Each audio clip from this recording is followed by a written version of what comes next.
Maybe some people feel trapped by having to stay at home, and we don't have as many platforms to express ourselves. We can't see as many people as we want to see. So this is a moment in the day where you get to go outside and express yourself.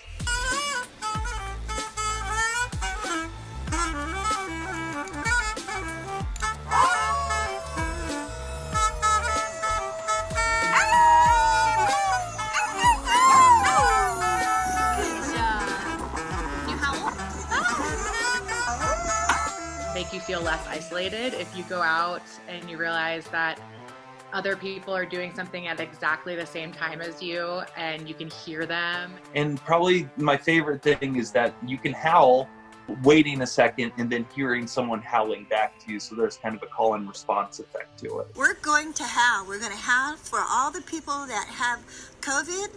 We've got some names we're praying for. I've seen a lot of people post about people that they've lost due to the pandemic, the virus, whatever you want to call it. And I decided that I want to howl for them and their family. Thank you. Thank you, nurses. Thank you. Hey, thank you to all the service workers working during this critical time. We appreciate you. We love you. We send your thoughts and prayers, and we'll get through this together. Howling is so primal. And if you want to admit it or not, when you do it, it is therapeutic. It is a release.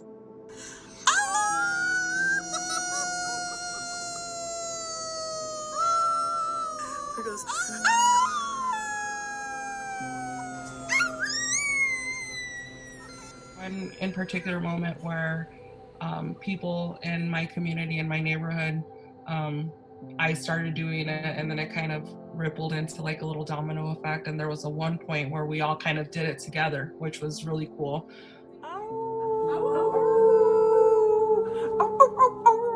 Y'all are just bracing and waiting on labor and delivery. We are not the front line, but we are a front line, because if she has a bump, she's coming to see us. And if she happens to have COVID, then she's still coming to see us. The howling connects us. Corona is, or COVID-19 more specifically, is the equalizer, the great equalizer. It doesn't care who you are. The whole coronavirus, COVID-19 thing feels surreal to me. So the fact that that's, you know, what caused his death, it's just, to me, it's kind of, I don't know, like I said, I just can't really process that that's all happening and that's what took, you know, his life. He was a very funny man. He was very kind. He was a very simple man that enjoyed the company of his family. So, you know, your overall average grandpa, that's what he was. One of my friends on Facebook invited me to that page, and I joined the group, and I saw, you know, people. I wasn't the only one, obviously, in Colorado that was going through this.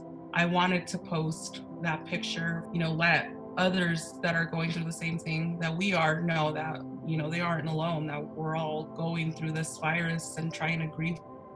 It was just indescribable. Everybody, the overflowing of support and the love and the prayers, like I said, it's even through social media, it was still very much felt, and knowing that other people were there with me and rallying with me, emotions that I had built in that I was kind of holding back and not really expressing myself. And once I did it, I felt kind of like a weight lifted off, and it felt really good to do it.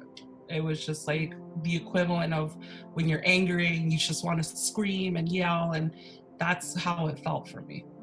Thank you to the people who have been holding space for other people that are going through a hard time.